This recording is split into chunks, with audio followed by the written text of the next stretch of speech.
नमस्कार दोस्तों, मैं अंकुर उपाध्याय स्वागत करता हूं आप सभी का एक बार फिर से अपनी नई वीडियो में। दोस्तों यहाँ पे आप सभी के साथ बात करूंगा सबसे पहले एफआईआईडीआईज के डेटा के बारे में। आज बाजार में भयंकर गिरावट थी और डेटा भी बड़ा आया है भाई साहब, छोटा मोटा नहीं आया है। दबा के बेचा एफआईआईज ने, चौतरफा बेचा है। लेकिन गिफ्ट निफ्टी से संकेत अच्छे आ रहे हैं अभी। और दूसरी तरफ अगर आप देखो तो अमेरिका का बाजार तो अच्छा कर ही रहा है। खैर हमें ग्लोबल मार्केट से तो फर्क ही नहीं पड़ रहा, हम अपनी ही लय में गिरे जा रहे हैं। आगे को लेकर क्या करना चाहिए क्या नहीं करना चाहिए इसके बारे में बात करेंगे। पहले एफआईआईडीआईज के डेटा के साथ करते हैं शुरुआत। दिल खोल के बेचा है 5,687 5,687 करोड़ की सेलिंग आज एफआईआईज ने कैश मार्केट में करी है, जिसके सामने डीआईआईज ने दिल खोलकर खरीदा भी है। ये अच्छी बात है। 5,843 करोड़ की बाइंग डीआईएस की तरफ से देखने को मिली है हम सभी को। वहीं अगर बात करूं एफआईआईएस इंडेक्स फ्यूचर्स में आज 3,590 करोड़ का बेचकर चले गए हैं, तो बड़ी बिकवाली करी है आज फ्यूचर इंडेक्स में भी। और इस फ्यूचर इंडेक्स में जो सबसे ज्यादा बेचा गया है ना, वो निफ्टी बेचा गया है। 3,340 करोड़ का तो अकेले निफ्टी को ही बेच दिया है। तो क्लियर कट दिख रहा है कि इंडेक्स पे प्रेशर क्यों था, क्योंकि सेलिंग थी और बहुत है।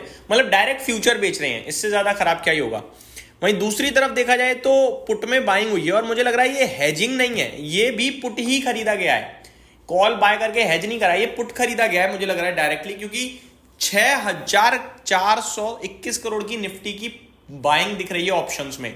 और जिस हिसाब से निफ्टी दिन के दौरान लगातार गिरा है, मुझे लगता है ये पुट की बाइंग ही होगी। तो वन साइडेड सेल ऑफ था आज। और फ्यूचर स्टॉक्स में भी बेचकर गए हैं 1,141 करोड़ का। तो हर तरफ सेलिंग देखने को मिली है हमें आज, भारी भरकम। अब सवाल ये उठता है कि क्या ये सेलिंग रुकेगी या नहीं रुकेगी। इसका जवाब नहीं है भाई साहब, ये सवाल ही रह जाएगा। क्योंकि कितना देखें, अब 15-17% पे टोटल उनकी पोजीशन रह गई है भारत में। कितना नीचे जाएंगे, बाजार ओवरसोल्ड है। लेकिन क्या करें, गिरता ही जा रहा है, बेचते ही जा रहे हैं, बन ही नहीं रही उनकी रुकावट, रुक ही नहीं रही है। अब बढ़ते हैं आगे दोस्तों अमेरिका की तरफ।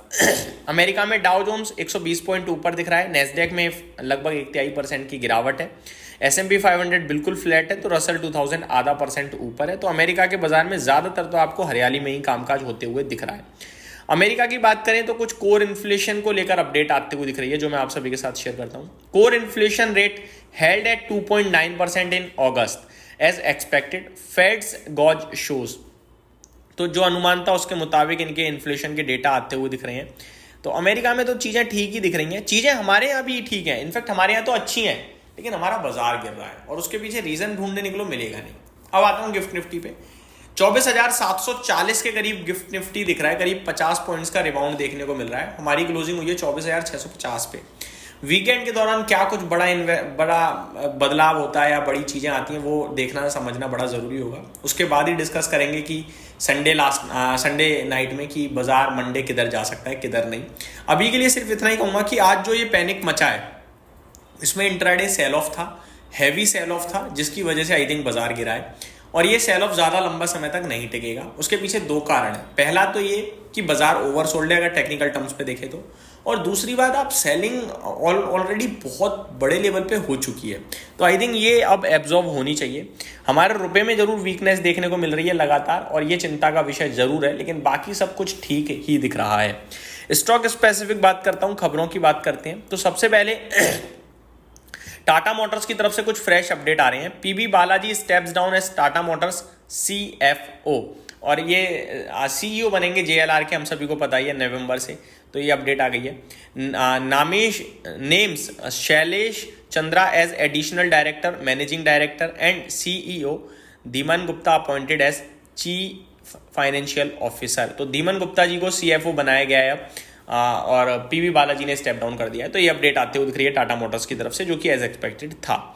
टाटा इन्वेस्टमेंट की तरफ से अपडेट आ रही है। Tata Capital Limited IPO bidding open from 6 October to 8 October. मुबारक हो जी। टाटा इन्वेस्टमेंट का शेयर जिस वजह से भाग रहा था वो अपडेट आ गई है। टाटा कैपिटल का IPO हम सभी को पता था कि अक्टूबर के फर्स्ट वीक या स्टार्टिंग ऑफ द अक्टूबर आ सकता है। तो 6 अक्टूबर को खुलेगा टाटा कैपिटल का IPO और 8 अक्टूबर को हो जाएगा बंद। Anchor investor bid starting on October 3। Anchor investor 3 अक्टूबर को बिडिंग कर सकते हैं। दोस्तों बाजार की गिरावट के पीछे एक ये भी रीजन है कि पहले तो मार्केट में कोई पैसा लगा नहीं रहा, और ऊपर से ये आईपीओ दोबारा से ज़्यादा आने लगे हैं, तो आईपीओ में पैसा जा रहा है, पहली बात। दूसरी बात, फंड रेजिंग वगैरह कंपनियां लगातार कर ही रही हैं, तो ये सारी जगह कहीं ना कहीं पैसा डिस्ट्रीब्यूट हो रहा है। इक्विटी मार्केट में पैसा बन नहीं रहा तो लोग लगा भी नहीं रहे हैं। एक तरफ गोल्ड, सिल्वर, आईपीओ, इन सब जगह पैसा ज़्यादा जा रहा है। बात करूं आप सभी के साथ आगे, तो ब्रिगेड एंटरप्राइजेस, इनके लिए खबर है, sells 1.35 acre of land in Kokapet for 110 crore to its subsidiary Brigade Hotel Venture. तो अपनी सब्सिडरी को 110 करोड़ में 1.35 एकड़ लैंड बेचा है इन्होंने। तो ये अपडेट आते हुए दिख रही है। ऑयल इंडिया की तरफ से छोटी मोटी खबरें हैं, बाकी कोई बड़े लेवल पे खबर है नहीं। Trump claims the economic numbers are great. चलो, अपने लिए तो अच्छा बोल ही रहे हैं, कुछ बोल रहे हैं नहीं बोल रहे हैं। आगे बात करें दोस्तों कुछ और इंटरेस्टिंग खबरों के बारे में, तो IRFC के लिए अपडेट है, approves 126.40 billion rupees loan for CSPGCL। तो 12,640 करोड़ का लोन इन्होंने अप्रूव कराई है। बड़ा लोन है मेरे हिसाब से, पॉजिटिव होनी चाहिए IRFC के लिए। Joints group for Talcher fertilizer coal gas project का IRFC की तरफ से ये भी अपडेट आते हुए दिख रही है। बाकी कोई ऐसी बड़े लेवल पे अपडेट नहीं है जो आप सभी के साथ शेयर करूं। यूएस की तरफ से डेटा आता हुआ दिख रहा है, वो एक बार आप सभी को थोड़ा सा बताना चाहूंगा।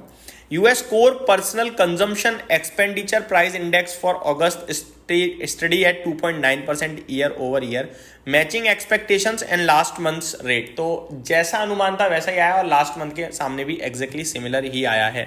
पर्सनल इनकम इंक्रीज हुई है, 0.4% हुई है अगस्त में, जो कि जुलाई में और अनुमान के मुताबिक ज़्यादा है। अनुमान 0.3% का था। तो ठीक है भाई, लोगों की कमाई बढ़ रही है, इकोनॉमी अच्छा कर रही है, इन्फ्लेशन आ नहीं रहा है, तो इससे ज़्यादा क्या चाहिए अमेरिका को।